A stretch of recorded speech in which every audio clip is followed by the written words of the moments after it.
और चलिए अब बात ईरान और इजराइल की जंग की कर लेते हैं। अब सवाल यह है कि क्या ईरान और इजराइल की जंग धर्म युद्ध में बदलने वाली है? क्या एक बार फिर इस्लामिक देश इजराइल के खिलाफ एकजुट होने वाले हैं?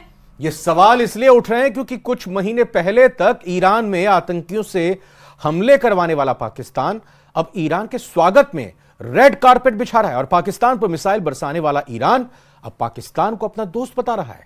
आखिर दो दुश्मन दोस्त कैसे बन गए? उसकी वजह है कि एक यहूदी देश इजराइल दोनों ही अपने टारगेट पर लेकर चल रहे हैं। आइए इस रिपोर्ट में देखते हैं।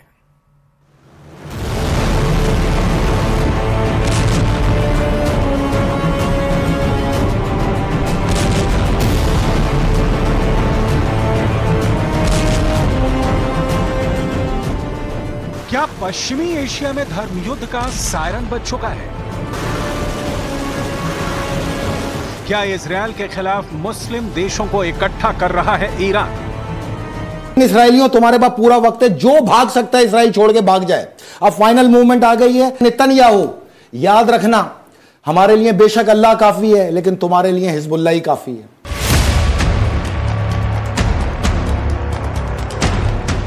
क्या यहूदी देश के खिलाफ दो दुश्मन देश दोस्त बन चुके हैं?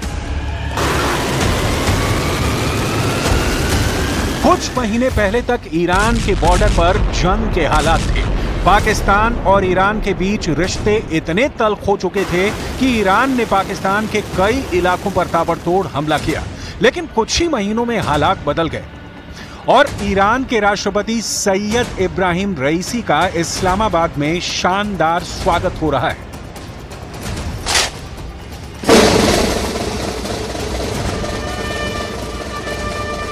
पाकिस्तानी पीएम शहबाज शरीफ अपने दुश्मन देश के राष्ट्रपति के स्वागत में कसीदे पढ़े जा रहे हैं। माँ रोशन दिले माशात, चश्मे माँ रोशन दिले माशात।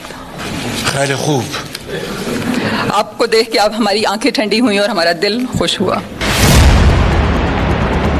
ईरानी राष्ट्रपति के पाकिस्तान दौरे का मुख्य एजेंडा दोनों देशों के बीच संबंधों को सुधारना है, लेकिन असल कहानी कुछ और है। दुश्मन का दुश्मन दोस्त बन गए हैं। पाकिस्तान अब ईरान के दम पर अपनी कंगाली को मिटाने के साथ इजराइल को सबक सिखाने का सपना देख रहा है।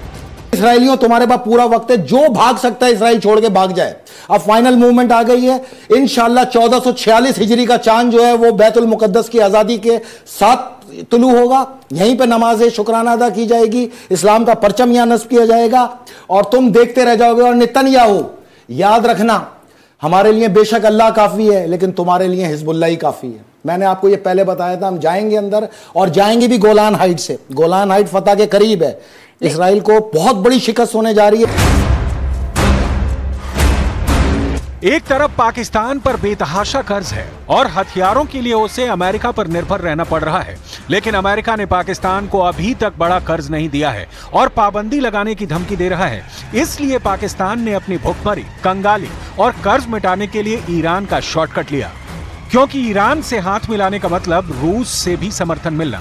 यही वजह है कि अमेरिका की धमकी के बाद भी पाकिस्तान ने ईरान का वेलकम करने की हिम्मत दिखाई है।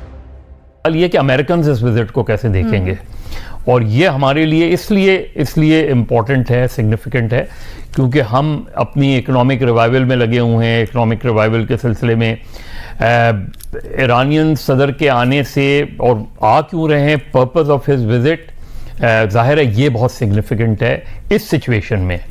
एक ऐसी सिचुएशन में जब ईरान पे अमेरिकन प्रेशर भी है, ईरान इजराइल कॉन्फ्लिक्ट भी है। आपको क्या लगता है, क्या ईरानी सदर का अमेरिका को नाराज कर सकता है? बिल्कुल कर सकता है।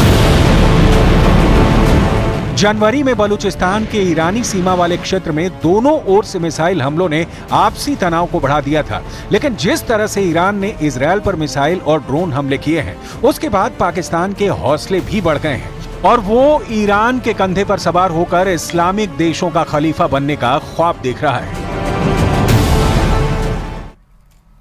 फिलहाल एक छोटे से ब्रेक का वक्त हुआ है।